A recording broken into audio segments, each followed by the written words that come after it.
Shalom Bapak Ibu Saudaraku, kita bersyukur Tuhan pertemukan kita di Rabu pagi ini. Tentu ini adalah anugerah dan berkat dari Allah buat saudara dan saya. Mari kita mengalami kasih karunia Tuhan ini. Kembali kita bawa kesediaan kita untuk menerima firman-Nya. Dengan percaya firman Allah di pagi ini, semakin menyadarkan kita betapa pentingnya kita melakukan yang terbaik dalam hidup ini untuk kemuliaan nama Tuhan. Sebagai bukti pengabdian kita kepada Allah. Saudaraku, mari kita awali dengan doa sebelum kita membaca dan merenungkan firman Tuhan. Mari kita berdoa. Allah Bapa di dalam Yesus Kristus, Allah yang kami sembah dan agungkan Engkau, berkenan di pagi ini Engkau berkati kami. Engkau anugerahkan kami hikmat akan budi pengertian dan iman yang teguh, agar lewatnya kami mampu memahami apa yang Engkau firmankan dari apa yang kami baca di Alkitab, lalu renungkan secara bersama, agar dalam tuntunan Roh Kudus-Mu kami dimampukan untuk melakukan apa yang terbaik seturut dengan kehendak-Mu dari apa yang diarahkan firman-Mu kepada kami di saat ini. Untuk apa yang kami minta Tuhan, berfirman-Lah, karena kami setia mendengarkannya. Demi Yesus Tuhan kami. Amin. Saudaraku, bacaan Alkitab kita di Rabu pagi ini terambil dari kitab Injil Markus pasalnya yang keempat, ayatnya yang ke-26 sampai 29. Bagian Alkitab ini dibacakan demikian. Lalu kata Yesus, beginilah hal kerajaan Allah itu. Seumpama orang yang menaburkan benih di tanah, lalu pada malam hari ia tidur dan pada siang hari ia bangun, dan benih itu mengeluarkan tunas, dan tunas itu makin tinggi. Bagaimana terjadinya tidak diketahui orang itu. Bumi dengan sendirinya mengeluarkan buah, mula-mula tangkainya, lalu bulirnya, kemudian butir-butir yang penuh isinya dalam bulir itu. Apabila buah itu sudah cukup masak, orang itu segera menyabit, sebab musim menuai sudah tiba.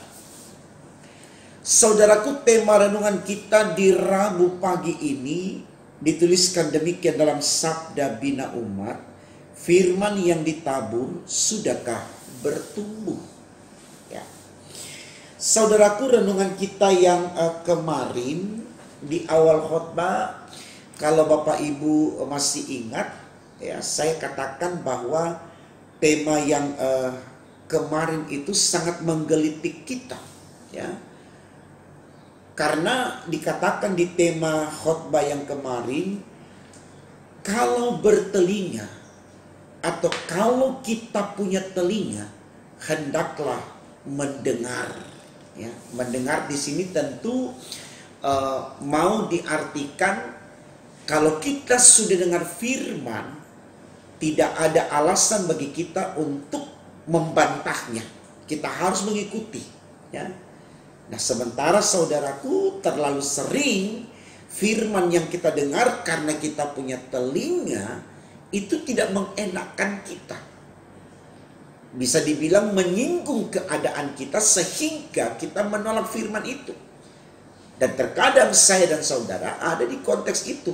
Kita tidak mau mendengarkan firman itu padahal kita punya telinga. Sementara tema khotbah kemarin katakan, jika bertelinga hendaklah mendengar. Nah, saudaraku, kembali di pagi ini tema kita berkata, firman yang ditabur sudahkah bertumbuh? Kalau saya boleh katakan, makna dari tema yang kemarin dengan tema pagi ini, ya, beda-beda tipis lah. Biasa orang bahasakan demikian. Ya, kemarin kalau kita punya telinga, kita mendengarkan firman yang diberitakan. Nah, sekarang dikatakan di tema ini, firman yang kita dengar yang diberitakan itu Sudahkah berbuah? Artinya harus berbuah. Dia tidak boleh hanya sebatas pendengaran saja. Tapi kita harus follow up itu atau tindak lanjuti itu dalam perbuatan. Itu yang kemudian ditegaskan oleh Paulus dalam Filipi pasal 1 ayat 22. Kalau aku harus hidup, aku harus memberi buah. Artinya dia harus berbuah. Kata buah di sini adalah sebuah tindakan nyata yang menghasilkan karya, bukan yang mematikan karya. Makanya khotbah kemarin diarahkan kepada kita supaya telinga kita ini dipakai untuk mendengarkan firman, bukan untuk mendengarkan hasutan yang menjebak kita untuk ikut-ikutan tidak melakukan firman, bahkan menolak firman. Karena di tema kita pagi ini ditegaskan kembali saudaraku, firman yang kita dengar oleh karena kita punya telinga itu harus berbuah, harus nyata. Nah, ini senada saudaraku dengan apa yang dituliskan di dalam kitab Yakobus pasal 2 ayat 17. Tegas dikatakan di situ, iman tanpa perbuatan bagaikan mati. Jadi kalaupun firman ada 1000 kita dengar, tapi tidak diwujud nyatakan dalam perbuatan, itu nol. Karena Allah tidak meminta kita hanya mendengar. Tapi Allah meminta apa yang kita dengar, kita lakukan itu dalam kehidupan nyata kita. Entah di kantor, entah di rumah, di tengah masyarakat. Apalagi di dalam gereja. Artinya saudaraku, sepanjang apa yang dibicarakan di dalam gereja untuk pembangunan tubuh Kristus atau untuk mempermuliakan nama Tuhan, jangan kita intervensi lagi dalam ukuran kita. Karena kalau kita pakai otak kita saudaraku, otak ini selalu membelokkan pengertian. Dia mau dibangun sesuatu yang akali. Sementara bicara iman kadang-kala tidak sesuai dengan akal. Karena iman itu sesuatu yang tidak bisa dibantah saudaraku. Ya. Saya pernah berkhotbah, saya katakan firman ini saudaraku sesuatu yang kontradiktif. Sesuatu yang dialektis. Artinya sesuatu yang terkadang di bagian ini, ya, maknanya itu berbeda dengan di bagian yang berikutnya. Terjadi kontradiktif. Dialektis kalimat itu tidak selalu sama di depan dengan di belakang. Tetapi ketika kita melihat sesuatu yang kontradiktif atau dialektis ini dengan iman, kita akan temukan artinya. Jadi jangan kita dekatkan untuk mengerti atau memahami firman ini dengan pengetahuan kita, dengan akal kita. Makanya Amsal 1 ayat 7 ada katakan, takut akan Tuhan adalah permulaan pengetahuan. Jadi kalau kita hanya pakai akal kita, kita tidak berbuah seperti yang diminta oleh tema khotbah kita. Kita tidak akan berbuah saudaraku. Ya. Saya ambil contoh, kita coba lihat di kitab Mazmur pasalnya yang ke-8, ya. Mazmur pasal 8 saudaraku, temanya itu dia berkata begini. LAI tulis begini, manusia hina sebagai makhluk mulia. Ini sesuatu yang sangat kontradiktif, sangat dialektis sekali. Kalimat yang di depan dengan yang di belakang itu, ya, seakan tidak nyambung, ya. Manusia hina sebagai makhluk mulia. Dikatakan di situ dia hina, tapi di belakangnya dia makhluk mulia. Nah, kalau kita lihat secara letterlek, hurufiah, ini kita tidak akan bisa pahami maksudnya apa. Tapi kalau kita melihat dengan iman, kita akan temukan artinya apa. Begini saudara, manusia hina, ya, itu melihat kepada keadaannya pada waktu dia jatuh ke dalam dosa. Kita kan dulu pernah jatuh di dalam dosa. Sebagai makhluk mulia, kembali dia diangkat dalam kemuliaan Allah lewat kasih Kristus Yesus yang datang lewat peristiwa reinkarnasi, ini bisa terjadi sepanjang kita memahami kita sudah ditebus, kita sudah diampuni. Dan proses penebusan pengampunan kita maknai dalam tindak lanjut hidup kita benar-benar menjadi laskar Kristus. Maka kemuliaan Allah akan dianugerahkan kepada kita sehingga kita menjadi makhluk yang mulia, bukan lagi manusia yang hina. Jadi mari saudaraku, kita pahami firman ini tidak secara hurufiah, secara literal, tapi dengan iman. Sangat berbahaya beberapa hal yang diajarkan Yesus, yang kalau kita pakai akal, ya, kita tidak akan bisa menerima itu. Ditampar pipi kiri, kasih pipi kanan. Ya. Ini bagi manusia ini tidak sesuatu yang tidak bisa diterima. Ya.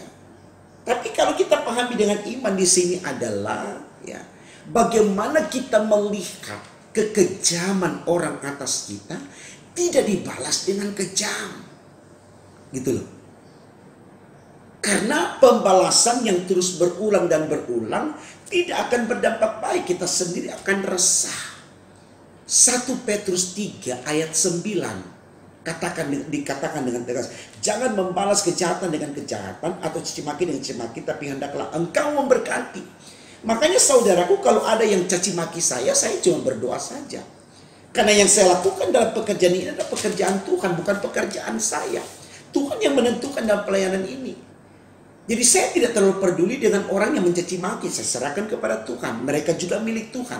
Yang saya doakan adalah semoga Tuhan ampuni mereka, sadarkan mereka, lalu mereka mau datang dengan niat baiknya mendukung pelayanan ini.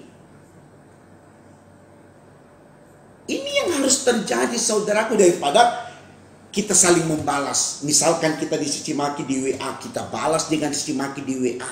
Kita dicaci maki di FB, kita balik lagi maki di FB. Apa artinya? Tidak ada gunanya. Ya. Firman itu tidak berbuah, tidak bertumbuh seperti tema kita.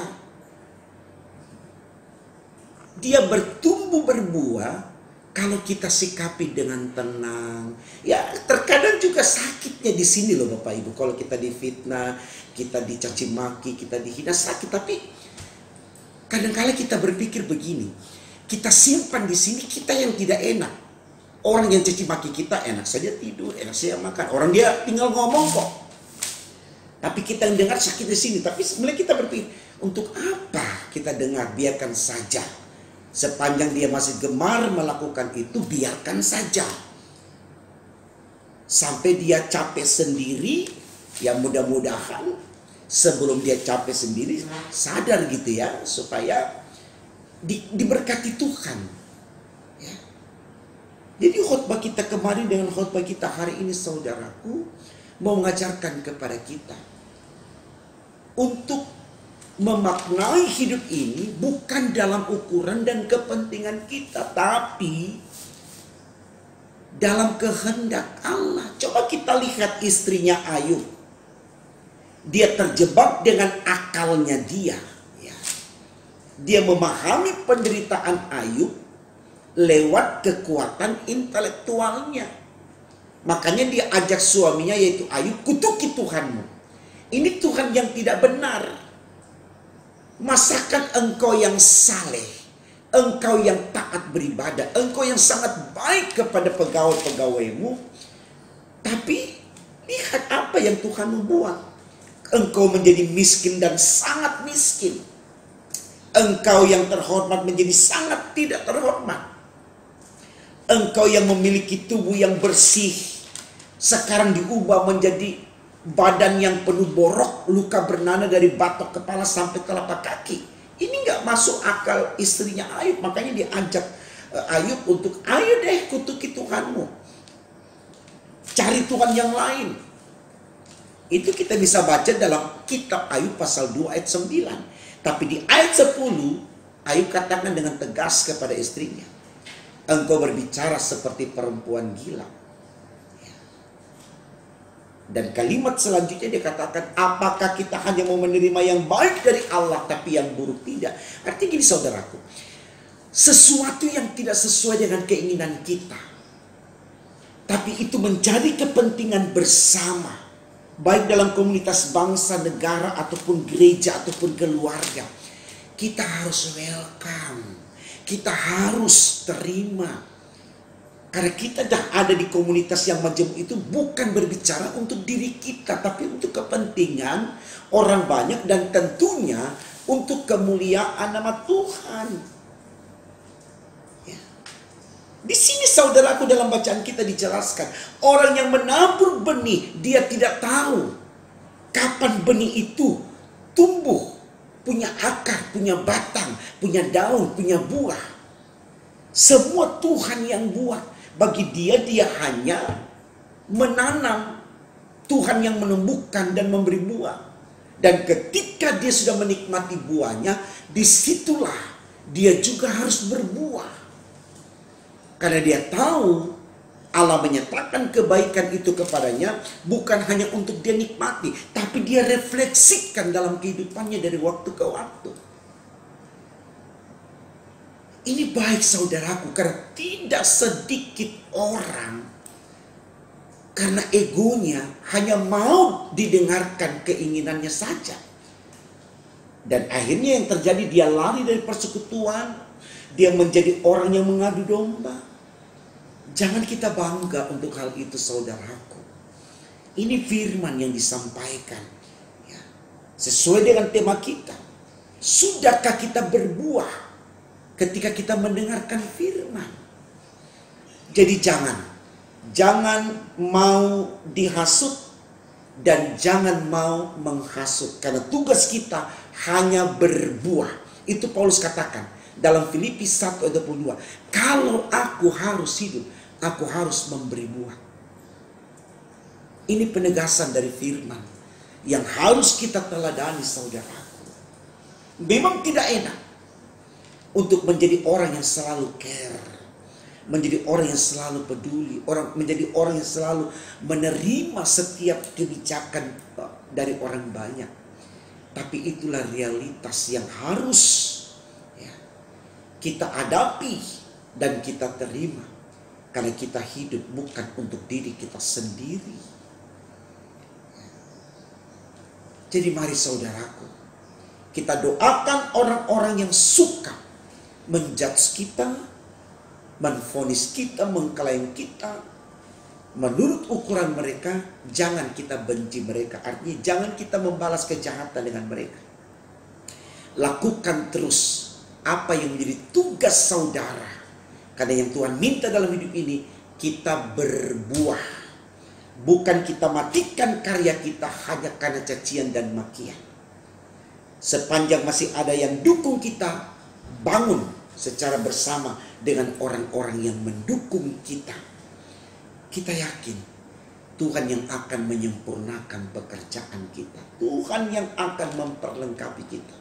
Dan pada akhirnya bersama dengan Tuhan kita akan jadi pemenang. Karena firman Allah sudah berkata, jika engkau di pihak Allah, siapa lawanmu? Tidak ada.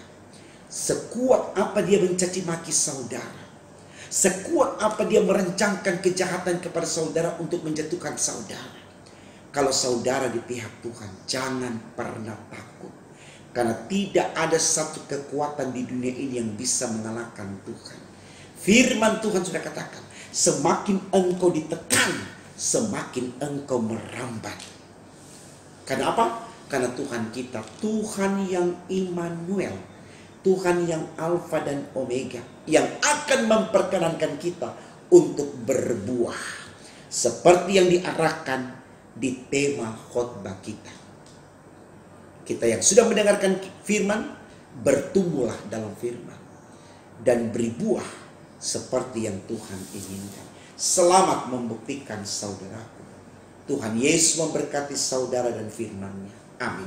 Mari kita berdoa. Tuhan Yesus yang baik, terima kasih. Karena Engkau sudah memberkati kami dalam segala apa yang menjadi harapan dan keinginan kami. Kami bersyukur Tuhan, Engkau tidak hadirkan kami sebagai orang-orang yang suka iri dan dengki. Kalau Engkau tidak hadirkan kami menjadi orang-orang yang suka pendendam, lalu gemar merancangkan kejahatan.